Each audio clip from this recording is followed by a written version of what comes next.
సూర్యాపేట జిల్లా వార్తలు ఒకసారి చూద్దాం. సూర్యాపేట జిల్లా కేంద్రంలో మీడియాతో మాట్లాడారు మాజీ మంత్రి సూర్యాపేట ఎమ్మెల్యే జగదీష్ రెడ్డి. రాష్ట్ర ప్రభుత్వం పైన తీవ్రంగా ఆరోపణలు చేయడం జరిగింది. ఫార్ములా E1 కేసులో తెర మీద తీసుకొస్తూ డైవర్షన్ పాలిటిక్స్ చేస్తున్నారంటూ కూడా ఆయన తీవ్రంగా మండిపడడం జరిగింది. గ్రూప్ 1 నిర్వహణలో తీవ్రంగా విఫలమైనటువంటి రాష్ట్ర ప్రభుత్వం దాన్ని కప్పుచేందుకు, దాన్ని డైవర్షన్ చేసేందుకే ఇలాంటి కేసులు తెర మీద తీసుకొస్తుందంటూ కూడా ఆయన ఆరోపణ చేయడం జరిగింది. దీంతోపాటు రేవంత్ రెడ్డి బీజేపీ బంధం బయటపడింది. కాలుష్య నివేదిక పైన CBIకి ఇవ్వడంతోనే రేవంత్ రెడ్డి బీజేపీ మనిషిని అర్థమైందంటూ కూడా ఆయన ఆరోపణ చేశారు. అధిష్టానానికి కూడా అర్థమైంది, రాహుల్ గాంధీ కూడా అర్థమైంది. మరికొన్ని రోజులు మాత్రమే రేవంత్ రెడ్డి సీఎంగా ఉంటాడంటూ కూడా ఆయన ఆరోపణ చేయడం జరిగింది. ఇప్పటికైనా సరే రాష్ట్ర ప్రభుత్వం యూరియా సరఫరా చేయాలి. రాష్ట్ర ప్రభుత్వం యూరియా సరఫరా చేయడంతో రాష్ట్ర వ్యాప్తంగా రైతులు రోడ్లెక్కి పడిగాపులు కాస్తూ నానా రకాలుగా అవస్థలు పడుతున్నారంటూ కూడా ఆయన వాపోవడం జరిగింది. రాష్ట్రంలో వ్యవసాయం అంతా కూడా సంక్షోభంలో మారిపోయింది.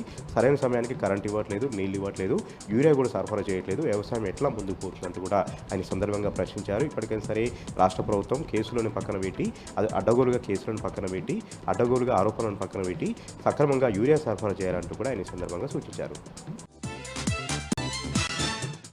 సూర్యాపేట జిల్లాకు సంబంధించి మరొక వార్త. సూర్యాపేట జిల్లా వ్యాప్తంగా యూరియా కష్టాలు రోజు కూడా తీవ్రమైపోతూ ఉన్నాయి. 45 రోజులుగా యూరియా దొరక్క రైతులు నానా రకాలుగా ఇబ్బందులు పడుతూ ఉన్నారు.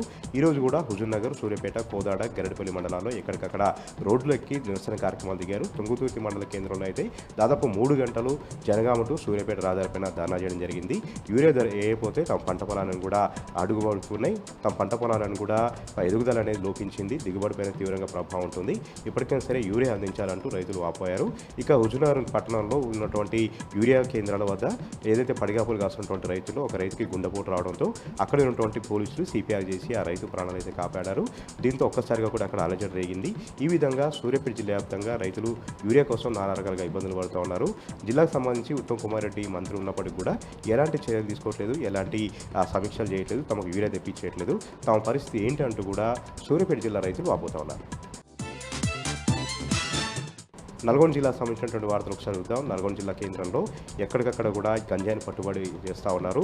వివిధ కేసుల్లో ఇప్పటివరకు దాదాపు 118 కేసుల్లో పట్టుబడినటువంటి గంజాయిని అంతా కూడా ఈరోజు దగ్ధం చేయడం జరిగింది. డ్రగ్స్ డిస్పోజల్ కమిటీ ఆధ్వర్యంలో కోర్టు ఆదేశాల మేరకు జిల్లా ఎస్పీ శరత్చంద్ర పవార్ ఇక్కడ డిస్పోజల్ సంబంధించినటువంటి గంజాయిని అంతా కూడా దగ్ధం చేయడం జరిగింది. దాదాపు 118 కేజీల గంజాయిని దగ్ధం చేశారు. అదేవిధంగా 173 మత్తు టాబ్లెట్లను కూడా దగ్ధం చేయడం జరిగింది. యువత డ్రగ్స్కు దూరంగా ఉండాలి, గంజాయికి దూరంగా ఉండాలి. డ్రగ్స్ ఒక్కసారి బానిస అయితే జీవితం అంతా కూడా నాశనం అయిపోతుంది. తమ కళలన్నీ కూడా చెదిరిపోతాయి. ఎవరు కూడా ముందుకు వెళ్ళలేరంటూ కూడా ఎస్పీ శరత్చంద్ర పవార్ తెలిపారు.